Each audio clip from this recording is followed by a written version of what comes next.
Welcome to another episode of Popcorn and Root Beer. We are gearing up for the biggest night in movies, so quiet on set. It is time for Popcorn and Root Beer. Let's get to it.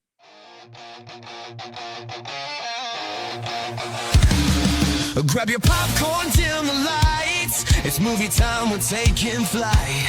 From the silver screen to your earbuds here, we're diving deep, so lend your ear. Action, drama, comedy, gold. Stories fresh and classics old. We'll break it down, scene by scene, from indie gems to Hollywood dreams. Roll the credits, let's begin. Talking movies, where do we fit in? Heroes, villains, twists and turns. The love for cinema always burns. Roll the credits, it's time to see what makes the movies magic for you and me.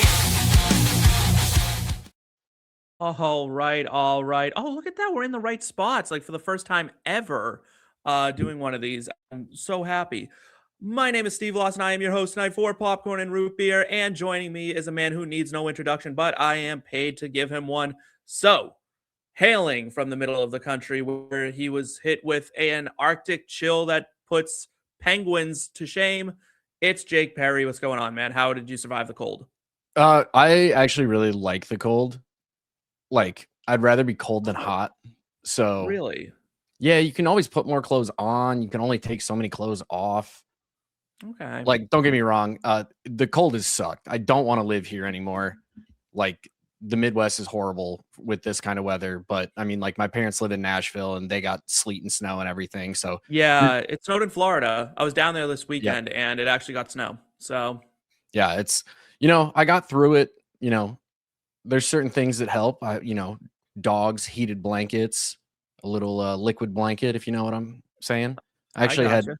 a few too many liquid blankets the other day, and I woke up and it took me about 8 hours to realize that my second nose ring fell out Oh, and I can't find it. So I went to put another one in because I have spares and it had already closed. wow. Wow, that Yeah. moves quick. Yeah. Apparently the nose heals quick I unless have you've no had it for like piercings and I've thought multiple about years. getting them and I don't have any. I want to pierce my ears, but I haven't gotten around to it yet. I am 20 deathly bucks afraid of needles. Amazon. It's not even technically a needle, it's just a little press, pops you through. You should get it done professionally, just I for am gonna go to a yeah, tattoo parlor if I get it done. yeah. They're so good about it. You tell them you don't like needles, you won't see the needle. And Yeah. honestly, like when I with my ears, I they were like, "And we're done." I was like, "Oh." So here's the thing, right? Is I can't sleep on my back, and I know you kind of have to if you get your ears pierced for a bit. You gotta keep off As your ears. as long as you're not piercing cartilage, normally it's fine. You just have to Okay. make sure you keep them clean.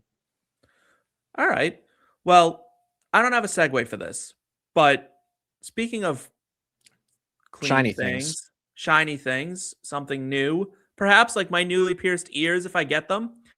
Um, let's talk about the IBT Entertainment family. It's time for you, the viewer, to go from background extra to part of the main cast by joining the IBT Entertainment family. The IBT Entertainment family is free to join. You will get access to our analysts and memorabilia giveaways for no cost. And if you want access to the full betting cards, a new betting model that I have worked tirelessly on so far, and all other contests like the Grammys, the Oscars, and our Survivor 50 contest, which is giving away a free Survivor 50 crew neck to the first place winner.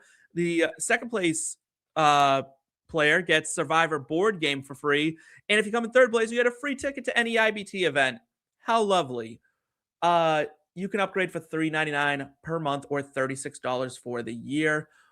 But you can play in the Survivor 50 contest for free. That is our gift to you. We will be keeping track and updating that as we go forward. Jake, do you watch Survivor? I have in the past. My brother and sister-in-law are avid watchers. I have played the board game that is one of the prizes for the contest. It's actually really fun, especially if you get a group of people who like can like, friendly banter, talk shit about each other. Yeah, Like, because you're trying to get each other voted off the island, basically. Like, it's a lot of fun. that But sounds no, fun. this year is intriguing to me. 50 is just because it is old cast members all returning. Mm. So that part, it'll be some familiar faces. Plus, whenever my brother and sister-in-law come over for dinner, it's like we're always looking for something to watch. If I'm in the contest, I have motivation to watch. That's true. That's true. Speaking of watch, what have you been watching lately? Anything good? So my wife and I watched His and Hers, which is a Netflix Okay. adaptation of a book. Uh-huh. Um, for a Netflix adaptation of a book, it was pretty good. My wife certainly a bigger fan of it than I. However, it is still very enjoyable for the average viewer. And then I finally started Landman today. So Okay. And I'm did you like it? I'm like one episode actually watched in. I'm like halfway through the second one, but the TikTok clips are what got me. So, I know that there's things coming up that I'm gonna, be more excited about than just kind of the basics of the show, but it's off to a good start. Billy Bob Thornton, low key, really good actor. If you put He's him a in good actor. If he wasn't such a like fucking weirdo, I'd really like him. I did not put this on our show sheet, but it just occurred to me that we do have some breaking news, breaking-ish, that I think we need to get to. So I want to start out with some red alert, if it's okay with you. let's do it.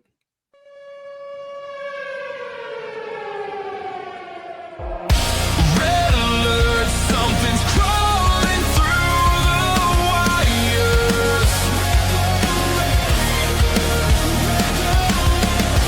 Set it off, we're playing with fire.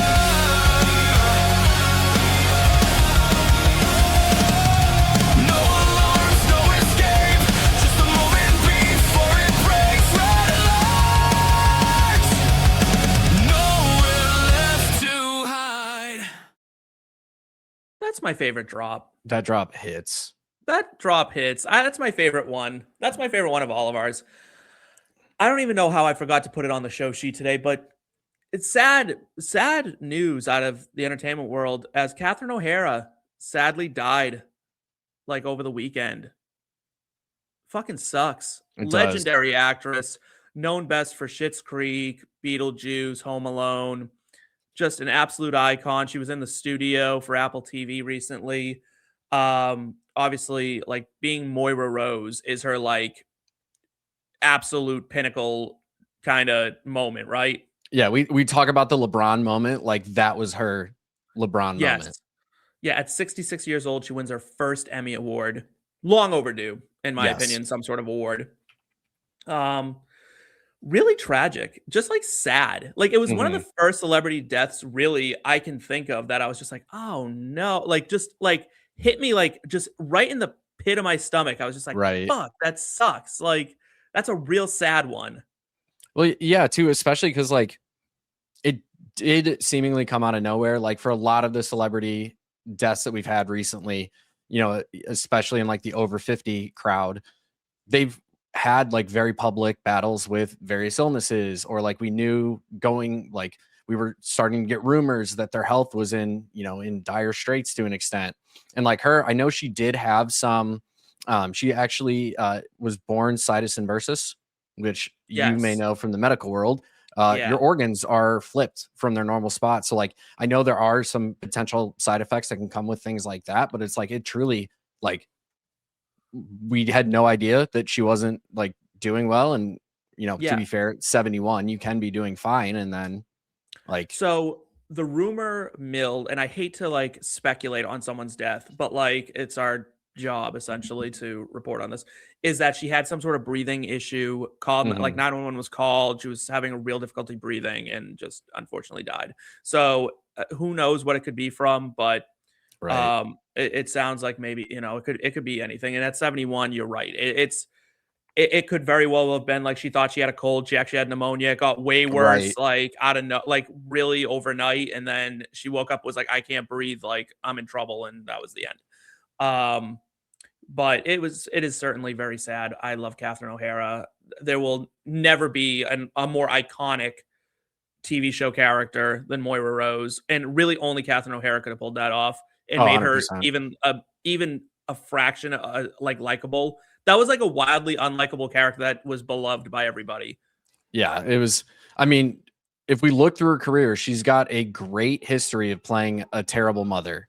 Yes, she's Like very Home good at Alone, that, just forgetting her and we don't hold kids. her and we don't hold it against her. We're like I think it's funny because you and I obviously hold like fathers in regard to Sinister and like are they Right. terrible parents? Like, and I would say the father in Home Alone, horrendous parent, Horrid. horrendous parent. Why are there that many people living in that house? That's just a bad situation to put your kids in, and then you forgot your kid twice. She got it done. That father had zero plan of getting his kid back. She like sprung into action, was like, I'm gonna go get him back. I'm getting on a plane. We're doing this. I'm getting Yeah. back there. So And then I they just did wanted it again. and then they did it again. And really, CPS probably should have Stepped in been at that involved point. at that point. Like, it's just that's the 90s for you, though. You know what I mean? It's like, we forgot the kid again. Damn it. Like, it's like we're 10 for 11. We're doing great, though, on not forgetting children. Yeah, real talk. If you think of the average there, it's over 90%. Yeah, I mean, that's Hall of Fame. They're a Hall of Fame kicker. like, I love it. They're doing so good. All right. Let's get to the forecast. We are talking Oscars, and I'm super excited because we have so many categories to break down. So let's get to it.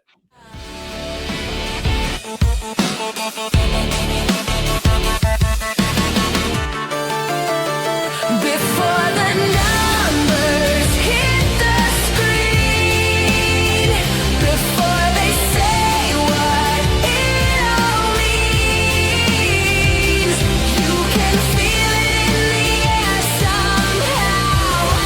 We're calling it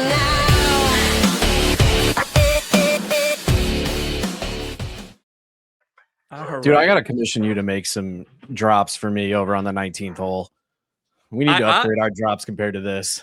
Yeah, I would love to. I also want to do that for the IBT podcast, but you know, I'll get to that when I convince Seth to let me like really go nuts with it. The problem is, right, is that like for Seth, he really likes like rap for the IBT pod.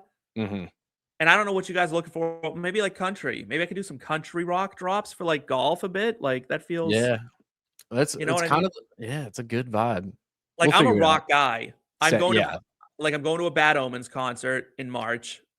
I am also going to my brother literally 2 days ago bought tickets to that tour. Oh, really? Yep. Super hyped. Bad Omens, Beartooth, and President, which I don't know if you've listened to President at all. I haven't. They are so good. Yeah.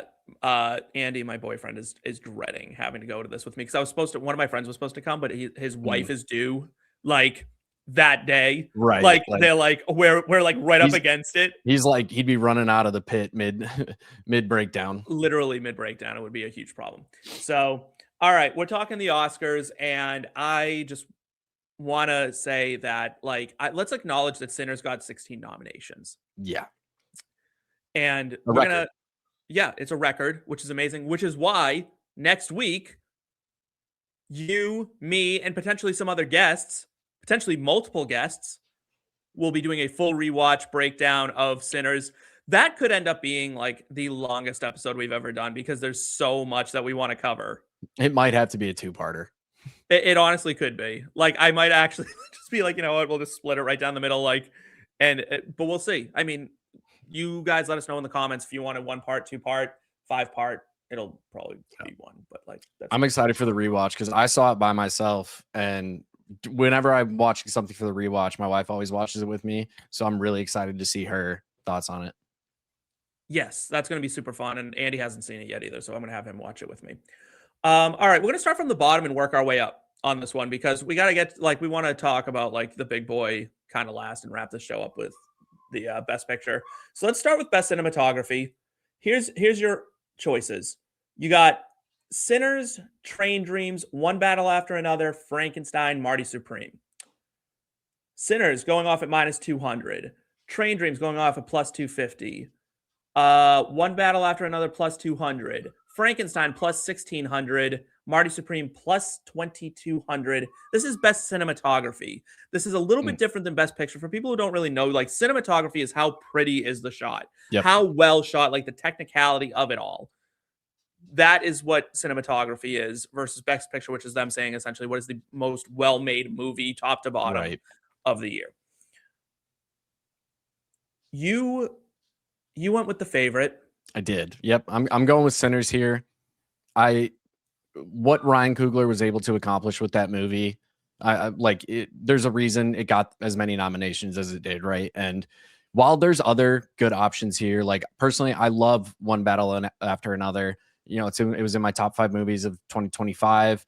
Frankenstein, as much as I didn't really love the movie personally, like it is a very well shot movie. Marty Supreme is very well shot. Like the nominations here make sense, but like when I think of like Sinners versus these other ones, like Sinners was like a spectacle, like it was, versus like the other movies are well shot for what they are, whereas Sinners like it truly transported you to the time, to the place, and that's really hard to do effectively in like era specific pieces. Absolutely. It was, and I've said this, it's the prettiest movie I've ever seen. And Coogler, to me, this is, I could not heap more praise than what I'm about to say on a director in terms of his eye. He is Spielberg-esque.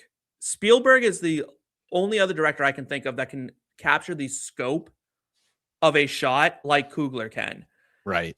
And it's like these massive, huge shots, wide, sprawling shots of all this stuff. And it's like so encompassing. It just engulfs you in the world. It's amazing. And I think Coogler is like the next Spielberg in terms of that. Like I think his storytelling is a little bit more like Spielberg always had like that childlike sense of wonder to all his, like most of his stuff.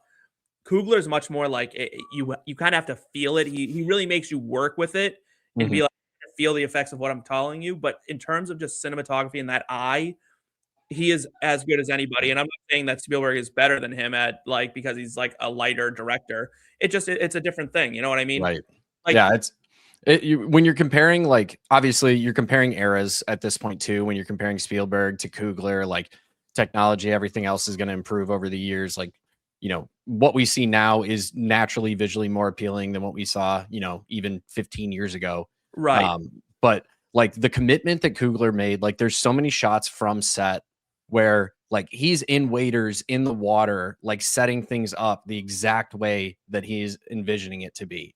And like that level of commitment to tell the story. And once you like realize like how much story is being told in the background of the movie too, like those things, you have to naturally have an eye for it. Like those are truly things that cannot be taught. And Coogler, like you said, like there's a reason this has 16 nominations. It hands down is one of the best films of the last decade, century. Yeah, absolutely. Absolutely. And it's like, when I think of like, I'm like, all right, what director today am I like, you're about to see a visual spectacle out of this movie. And it's like, because you knew Spielberg was going to deliver that, Coogler is that guy now, where it's like, when he's coming out with something, you're like, oh, this is about to be a masterpiece. If someone had to like, if I had to send one director back in time, like Spielberg got like, I don't know, kidnapped by time travelers and they were like, have someone else make Schindler's List or Jurassic Park. Right. I'm sending Coogler back. I'm going to be like, that's the guy I trust right now to get that done. Yeah, it's like him or Jordan Peele. Like, yeah, Jordan Peele, I think movies can get too big for Jordan Peele. Like, I thought Nope got too big for him. I like Nope. I liked Nope. I just think it got too big where it was like, oh, I think you lost it a little bit. I think That's like fair. I think Get Out was such a master. And I think that's Jordan Peele's really a master of like, claustrophobic horror. I think he would have been better for Schindler's List. He would have been better for like a lot of Stephen King adaptations. He would have killed. Stephen King adaptations absolutely would have been a Jordan Peele thing. Like it would have been a really cool thing to see Jordan Peele go after.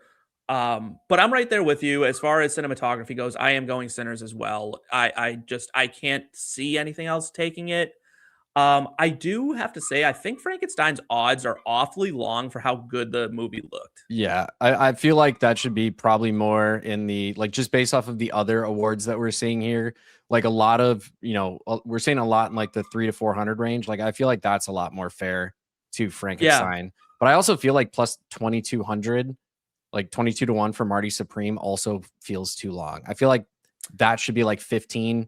Did you like the way that was? I didn't really like that movie just in general. I'm like, I Yeah, can't really.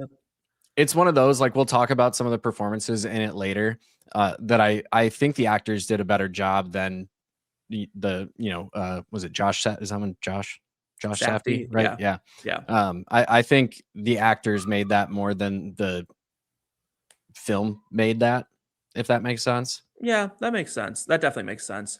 Um, when it comes to Del Toro, who did Frankenstein, you always know the set is going to look amazing. Right. The guy's like a natural, like really gothic kind of look to all his stuff. Like when he did the Wolfman, while the Wolfman had its issues back in like 09, 2010 ish, Hmm. I thought it looked beautiful. So I'm always like a fan of whatever Del Toro kind of puts out. Right. I need to watch the Cabinet of Curiosities. I haven't gotten around to it yet, and I'm like, I keep meaning to, and I keep forgetting to watch that I need to series watch on that Netflix. as well. Um, but moving on, we're gonna go Best Supporting Actress.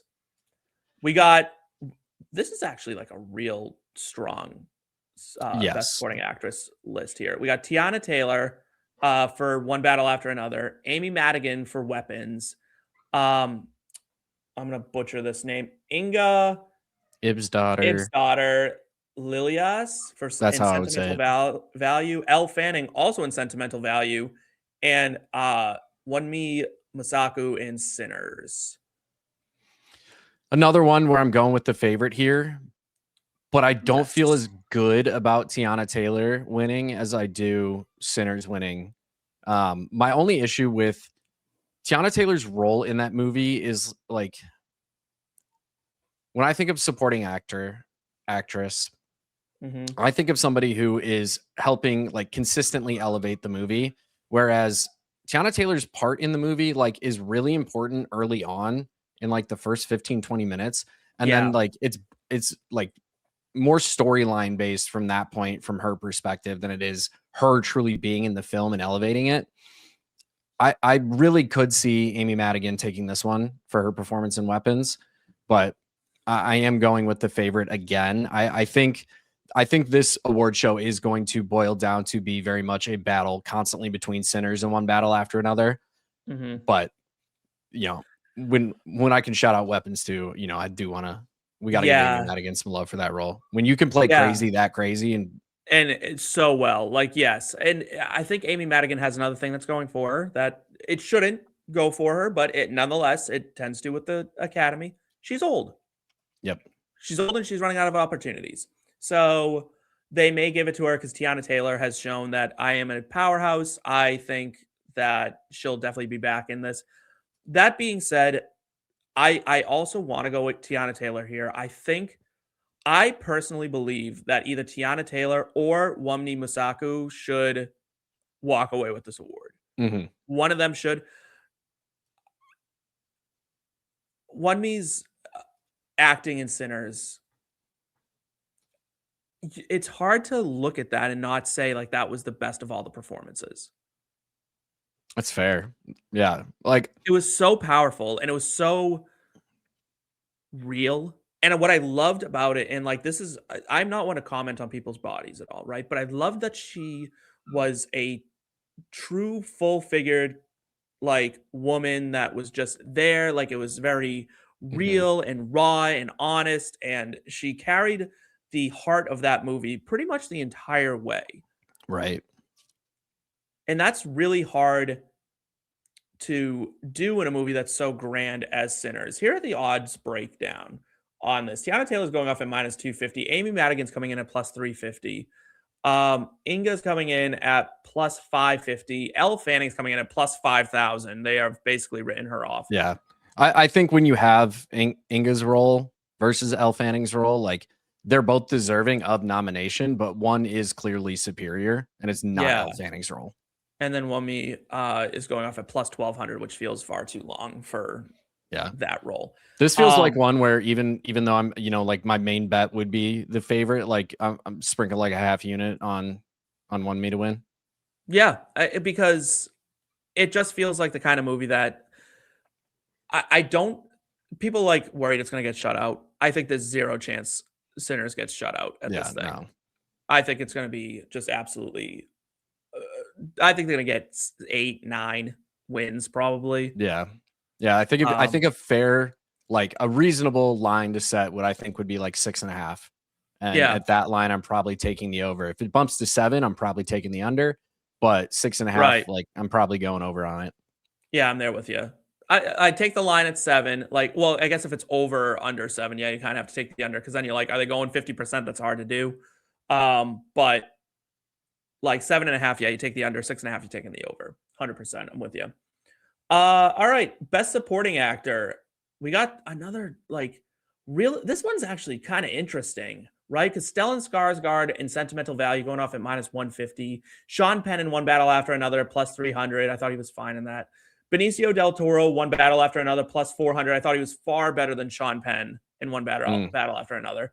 Jacob Elordi in Frankenstein, controversial supporting actor, considering that was much more of a lead role than it was a supporting role, but neither here nor there. He's going off at plus 800. Delroy Lindo in Sinners. I believe he plays Delta Slim. Yep. Plus 2,000. So he's the far, far, far away like underdog. Everyone else they're given a pretty fair shake to. Another one where I'm sprinkling on him a little bit. He's not my choice, but I actually prefer Sean Penn's performance to Benicio del Toro's in One Battle After Another, and that's the route that I went. Sean Penn, like Benicio del Toro, kind of just felt like Benicio del Toro in that role. He always does. Right. Whereas Sean Penn, like we haven't seen Sean Penn do that and act that well in a while. It's been a minute. It's been a minute since Sean Penn like really turned it up and like, oh, what is it? It's not Mystic Peace, is it? Where he's like, is that my daughter in there? And it's like, oh, like holding him back, and he's like freaking out. I miss when Sean Penn was in movies, just freaking out, like just losing his fucking shit. Yeah, like I think his performance was stronger. I think his role is more important to the film, and he plays a larger role. And when you're a hated character in the movie being nominated for an award like this, when you can actually kind of make me hate you, like the movie wants me to hate you, but your performance makes me hate you more. Yeah. Especially given like the storyline of his character in the movie. Like Joffrey. Yeah. Like, yeah, I hate you, Joffrey. I hate Sean Penn's character in this. Yeah. At the end of the movie, I was very satisfied. We'll put it that way. Save the spoilers in case you haven't seen it. But I'm going to go Jacob Elordi. I think the Academy could look and say, we need a little bit of young blood, right? Like, it's funny. Sometimes being old hurts you, but if they're like, oh, young, handsome, maybe crown. I think this could be a very young year. It could be like a Tiana Taylor. Yeah, Tiana Taylor, then maybe Jacob Elordi, and then maybe someone else captures an award. It could be a real young year for the Oscars. And let's dive into that question now, because we got Best Actress next. They're projecting a runaway. They've already basically handed the award to Jessie Buckley for Hamnet, minus 1,500. Rose Byrne, If I Had Legs, I'd Kick You, plus 500. Kate Hudson, Song Sung Blue, please, plus 2,000. Renee Reinsiv, right? Reinsiv, I would assume. Sentimental Value, plus 15. They really fucking loved Sentimental Value. It was good, but I don't think it was.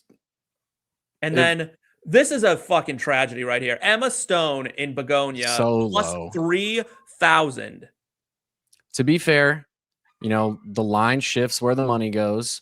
If the money's going to one way versus another. When are we going to give Emma Stone her credit? When are we gonna For give real. her due? And Yeah. just be like, why is she turning into like? I feel like she's becoming. Who is it that keeps getting nominated for? Like it was Leo as a man. I guess Meryl Streep won hers every now and then. She'd get one, but Mhm. like I just feel like we don't respect Emma Stone as an actress enough. She's so good. That being said, I don't want to drink the minus 1500 juice. That's a bad Yeah, bet. I'm not. Like realistically, this is a no bet. Don't bet on it because what's the point? But I'd go, you know what? Give yours because I agree with you. Yeah, I'm going with Rose Byrne from If I Had Legs, I'd Kick You. I love Rose Byrne. I think again, just another very underrated actress. Like really, and like has range too. Like we saw her in Insidious, we saw her in Neighbors and Platonic. Like, and then she goes out and does this, which is very different in a lot of ways. The acting performance that she had to put on, and like Yeah. killed it. She That always that does. that movie is flat out not as good if she's not Linda. Period. Yeah. Last week we were talking about Constantine and how Tilda Swinton doesn't like she doesn't know when a movie's beneath her, but Right. like Rachel Weisz does. I think Rose Byrne is that kind of person who's like she has no concept of if a movie is beneath her talent. She's like, I am going to give it all I got. Like if you need a comedy, I'm Yep. going to be the funniest person on screen. If you need a drama, I'm going to be the most dramatic person on screen. If you need a horror, I will be the most terrified person on the screen. So I guess if there is a bet to put, she has the closest odds to upset Mhm. Jessie Buckley, I guess. So that makes sense. Plus, she already won the Golden Globe for it this year. She did. She did, just like Amy Madigan did with her role in Yep. Sinners. And it's like sometimes they go That was hand a in hand. good cash, by the way, if those people tailed me on that bet. Yeah, that was a good one. I got her. She was at like plus 25. All right. Let's get into one that I think I have a lot of feelings on. Mhm. You know me well, and you know I do. kind of where I land. Best actor. Timothée Chalamet for Marty Supreme at minus 500. Leo DiCaprio, one battle after another at plus 500. Wagner Moura for The Secret Agent at plus 800. Michael B. Jordan in Sinners at plus 1200. Ethan Hawke in Blue Moon, at plus 2500. Blue Moon, plus 2500. I put Michael B. Jordan. I'm going Michael B. Jordan. I don't think Timothée Chalamet should come anywhere near an Oscar for this role. I don't think he should have been nominated for this role. I think there was a lot of better options out there than what Timothée Chalamet gave us in Marty Supreme. I don't love when biopics get nominated because I think, as I've Right. said on this show numerous times, acting in a biopic is the easiest acting you can do. Mhm. Playing someone who already exists is the easiest thing you can do. Right. Like you have the story, you can look back at the mannerisms, how they acted. Like Right. there's just so little creativity. Don't get me wrong. I think he did a great job in this movie. I think he should be nominated for it. I agree. I'm like, if I were to put money on this, it's Chalamet. Just the odds are too far one way or another. My heart says Michael B. Jordan absolutely deserves this. When you play two people in a movie seamlessly, like Not only do you play two people, but you play two people who are distinct enough that you're like, I know the difference between the two of them. right. And like very different personalities. Like we like one, we kind of hate the other one. Yeah. Like it One's when you very can pull loving and pure, and the other one's kind of like selfish, and it plays out that way in the movie. yeah, I it's don't like also that the best supporting actor, we didn't get to see. Oh my God. His name is blank. He plays Remick. He played Jimmy in 28 Years Later. How he got snubbed. why am I It's that makes blanking? me mad. I brought him up last episode. That's Jack O'Connell. Jack O'Connell. He should have been Yes. nominated as well. Agreed. I think he should have. I love think he Jack should have. O'Connell as an actor. I personally would have bumped Sean Penn right out for that, but I could have bumped Benicio del Toro as well. But best actor, yeah, I'm going Michael B. Jordan. I think he deserves it. I think he's far and away the best performance in this. And then it would be Leo. I'm trying to think of other like, you know what? Frankly, like I thought, like it's hard to say Aaron Taylor Johnson because he wasn't the lead in 28 Years Later. So he'd probably get like a Best Supporting nod. I'm trying to think of other movies that like kind of got snubbed on the Best Actor a bit that came out this year or this Yeah, past year, I suppose. I don't even know if it's snubbed as much as it is like I truly think actresses dominated 2025. Like Yeah, the they did. performances we got from females were just superior to what we got from a lot of males. I will say Jesse Plemons in Begonia was also fantastic. Yes. Another guy who like he's in that kind of Rose Byrne category for me where it's like it doesn't matter what he's in, like you're getting He Jesse reminds me a Plemons. lot of Philip Seymour Hoffman. Yes, that's a very, very fair one. You know what I mean? Like he's just that good. Someone from The Long Walk could have gotten nominated for this, and I would have been happy. I think Speaking it's of just Philip like Seymour I Hoffman, think that's part of it too, is like so much of what a we lot of saw this year ensemble. was either ensemble cast or ensemble of people you haven't heard of before. And Right. like those actors tend to, when you're in a ensemble cast, it's hard to get nominated. Like the fact that we got so many from one battle after another speaks to how good the film was. Yeah. And then like with The Long Walk, like it's kind of like four different, they're more all supporting actors. And there is like, I get like, yes, there's a main character, but like, You know who I think should have gotten consideration? And this is going to sound blasphemous to a lot of our viewers because streaming is kind of like this hot button issue right now. But they're a real studio and they put out real movies and they put out a lot of work and it's a lot of work on the actors. And I don't want to be that guy who's like, I hate everything that's streaming because that's not fair, right? Like they're working just as hard. I think that Daniel Craig should have gotten a nod as Benoit Blanc I from would Wake Up agree. Dead Man. Yeah, absolutely. Yeah. His, when you look at his career and like everything, every role that he's played and like how like transcendent Benoit Blanc is of his personality and how he is on like a day-to-day basis, like Yeah. the fact that he didn't get nominated, now that you're bringing it up, actually feels like a crime. Because he's so good. Like you Yeah. forget that's Daniel Craig entirely. Like he's just gone. You're like, oh, it's Benoit Blanc. Yep. If I ran into Daniel Craig today on the street, knowing full well that he's British and was James Bond and was all this stuff, I'd be like, I Mr. would Blanc? be shocked when he started speaking to me and wasn't like, well, here's the murder. You know what I mean? Like smoking a cigar, being like, here's what happened. I'd be stunned when he doesn't have that deep Southern accent and Right. you know, and Daniel Craig, has there ever been a more like sleeper hot person in history? We have different opinions on that. So He just is fascinatingly attractive to me. yeah, well, that's like Simu Liu for me. Like, I think he's stunning. I know you're He not is also you're not a fan. uh, he's fine. I think he's cute. I think he's cute. I don't think he's like the hottest like guy walking around. But you know, I think I like Simu Liu. I think he's fine. He's not the hottest in the MCU. No, not at all. Who Yeah, is? in It all of used the to be Downey MCU. to me. Yeah, It Downey's used to got be that Downey. like gruffness to him. He got old, so I'm kind of like he's just old enough now that I'm like he kind of has lost the title. Probably Hemsworth now, but like Yeah, it's Chris. My sneaky hot from the MCU would be Will Poulter. That man does something to me. I don't know what it is. his eyebrows really throw me right It's the fuck off. specifically his look in The Bear, Okay.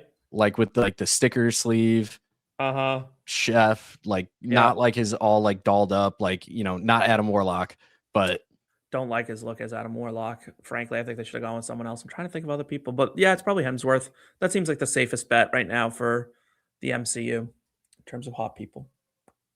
All right, best director. This is another one they're projecting a runaway. Paul Thomas Anderson for One Battle After Another at minus 1,800. Ryan Coogler for Sinners at plus 700. Chloe Zhao for Hamnet at plus 1,500. Josh Safdie, Marty Supreme plus 2,500. And Joachim Trier or Joachim Trier for Sentimental Value. as much as I love Ryan Coogler's like his directing of Sinners, I think his is more deserving of cinematography, and I do think Paul Thomas Anderson's directing of One Battle After Another is deserving of being minus 1,800.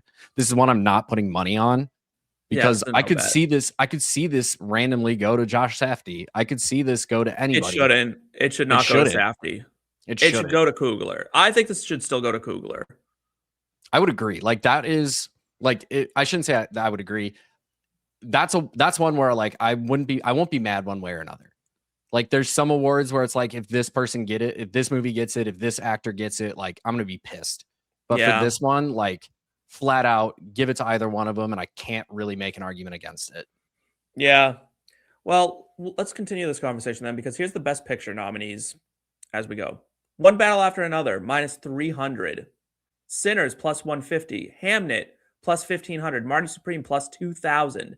Sentimental Value, plus 6,500.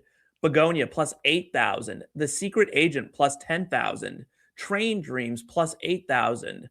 Frankenstein, plus 10,000. And F1 the movie, plus 10,000. Why is F1 nominated? Brad Pitt. That's it. That's dumb. That's a dumb one. That's a dumb one. I like the movie. I liked it. It shouldn't be awarded and nominated for Best Picture. I don't like that. I don't like that it got nominated. I don't like that at all. Give me that's a weird movie on that list. Like if there's one movie that like sticks out like a sore fucking thumb on that list, it's that one. Right. Yeah. It's like nominate Knives Out, nominate the Phoenician Scheme 28 years later. Like there's so many movies that are more deserving of a nomination here than F1 the movie. And frankly, horror got shut out again. Mm-hmm. You can't tell me Frankenstein's really horror. It's not. That's not a horror movie. It's not. So horror gets shut out 28 years later. I thought absolutely deserved a nod. I thought The Long Walk probably deserved a nod over F1. I think Warfare probably deserved a nod over deserved a F1. nomination. Like not horror, but nonetheless amazing. There were a lot of movies I thought I would have put in over F1, but you know what? I guess there's a lot of movies that I put in over that. There's a lot of movies I'd put in over The Secret Agent, over Train Dreams, probably over Sentimental Value. Yeah, I'd do it over all of those. I guess until they make me part of the Academy, I'm just going to sit here and bitch about it. But so make us part of the Academy, people. Yeah, for real. Seriously, like I'll do it for free. I'll pay you. Do it for free. I'll pay you. I'll pay $100 a year just to be in it. At least we watch the movies. When we go to the meetings, like, I haven't seen I'll bring bagels. There, Jake will bring bagels. Get a variety pack too. That's right. I'm gonna go with Sinners. Yeah, it's Sinners. When I'm looking at these other awards, right, and like as we're talking through them, obviously, like you're bringing up good points. My opinions may change. Yada yada yada. Sinners was the best movie of 2025. Period. I love One Battle After Another. I think both of, like I said already, I think both of those are going to clean up. They're going to win many awards through the two of them. If there's one that absolutely should go to one versus the other, it absolutely should go to Sinners here. I have a very easy reason as to why this should be Sinners. And it's in the Academy's best interest to make it Sinners. Because you cannot have a movie break the record for the most nominations for your awards and then be like, yeah, it wasn't the best movie. What the fuck are you talking about? Yeah, like you've just come out and said it's top to bottom, like award winning in every department. You literally can't look at any of these lists. Every single one of these has someone from Sinners on it besides Best Actress. Yeah. And that's because there wasn't a lead actress in Sinners. Right. Because the lead was played by the same man twice. Yep. But when you go, this deserves to be nominated for Best Picture, Director, Actor, Supporting Actor, Supporting Actress, Original Screenplay, Original Score, Original Song, Editing, Production, Casting, Cinematography, Costume, Makeup, Sound, Visual Effects. Where's the, like, what are you're saying that every single part of this movie was worth being nominated for something? Like, right. What did they even get snubbed out of? Best Actress. They didn't really have one. They didn't have one. As much as I love Haley Steinfeld, and she was great in her role. Not a lead actress, right? Not supporting enough to be supporting actress territory, but like you got nominated everywhere else. You have said that every part of this movie deserves to be nominated. Like, the only thing they missed out on is like best craft service table for the actress to eat at. Like, I mean, that Best trailers. they got best original song. They got a nomination for best original song In a year where you have multiple different musician-led movies that created their own songs for it. Yep. Like, what are we doing if it what are we doesn't doing win? here? Like, if it doesn't I didn't win, even like, think about it from the aspect that you brought up, and now I'm going to be more pissed if Sinners like this is doesn't like a win. 2-unit kind of lay 2 on it. You know what I mean? Yeah, Like, at plus money, at plus 150. right. The Academy has come out and said this is the best movie of the year. They said it. Like, they've said it. Not only that, but apparently they think it's one of the best movies of all time because it broke the record. Yeah, it doesn't make sense for it to not win. Again, I love One Battle After Another. It was an amazing movie in my top 5. In a different year, I think it's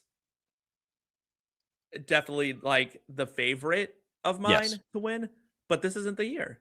Yeah, if Sinners was like for like classification purposes a year earlier, a year later, One Battle After Another would be sitting here at like minus $2,000. Yeah. Like it wouldn't be it wouldn't be close. Smoke it. It would smoke the shit out of everything else. Yeah. But like Sinners absolutely deserves this award. When you can make a movie like that in a genre that the Academy doesn't typically love, like vampire movies, Yep. timepieces don't get love from the Academy typically. They'll get a couple noms here and there, but they don't get like even 10 nominations. Right. To get 16 and break the record. Like, what are we doing if it doesn't win? It just, I'm like, you're just wasting my time at that point. I'm kind of hoping the market keeps betting on One After Another now, though, so the odds get better on Sinners. Yeah, that would be nice. That'd be nice. I'm afraid like someone will see this episode and like put a fuck ton of money down on Sinners and we'll be responsible for the odds like dropping. But yeah, I got my money in already. So if the odds get better, I'm just going to add more. Nice. All right. Well, speaking of Sinners, let's preview what we're doing next week because, like we said, we're doing a full rewatch of Sinners. If you go back to last week, we did a rewatch of Constantine. It looks like we're doing some Oscar kind of movies this month. That seems to be what we're doing. So I don't know if we'll do One Battle After Another after Sinners. Maybe. That would be kind of fun. Or we'll do another previous Oscar winner or something cool like that. But Sinners is next week. And that brings us to the sad part of the show, where we have to say goodbye. To everybody who's stayed with us, hung out with us, thank you. Please remember to like, subscribe, and share this episode. Please remember to join the IBT Entertainment family. Remember, there's free tiers, and then there's paid tiers that only cost $36 for the whole year or $3.99 per month.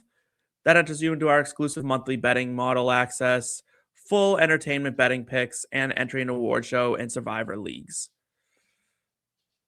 That's a wrap. For myself, Jake Parry, take care and go watch a good movie. Bye.